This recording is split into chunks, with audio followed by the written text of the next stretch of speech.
Hi friends, గుడ్డులో గుంత పొంగనాలు ఎవరైనా చేశారండి?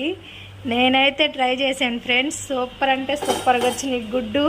గుడ్డులో గుంత పొంగనాలు. ఇదిగోండి, దోసపిండి ఉంది కదా ఫ్రెండ్స్, దోసపిండిలో కొంచెం పచ్చిమిర్చి, ఇదిగోండి తెల్లసన ఇంకా కొంచెం కరగలింటుంది ఎల్లో కలరు పచ్చిమిర్చి, నా కాడ జీలకర్ర అయిపోయిందండి. జీలకర్ర, పచ్చిమిరపకాయలు, ఉల్లిపాయలు వేసి దోసపిండిలో 2 గుడ్లు కొట్టి పోసుకున్నాను అంతే. కొంచెం ఆయిల్ వేసుకొని మన దగ్గర ఉన్న మనం తెచ్చిన డీమార్ట్లో గుంత పొంగనాలు, గుడ్డులో గుంత పొంగనాలు. ప్లీజ్ ఫ్రెండ్స్ లైక్ చేసుకోండి అబ్బా. ఫ్రెండ్స్ ఫైనలీ గుడ్డులో గుంత పొంగనాలు అయిపోయి ఇలా మ్యాంగో చట్నీ వేసుకొని, ఎందుకులండి ఎచ్చులు, టమాటా మామిడికాయ పచ్చడి వేసుకోండి ఫ్రెండ్స్. నా దగ్గర అయితే ఇదే ఉంది. ఇదిగో కొద్దిగా వేసుకుంటున్నాను, మామూలుగానే వెయిట్ చేసింది, మా ఆయన తిడతాడు.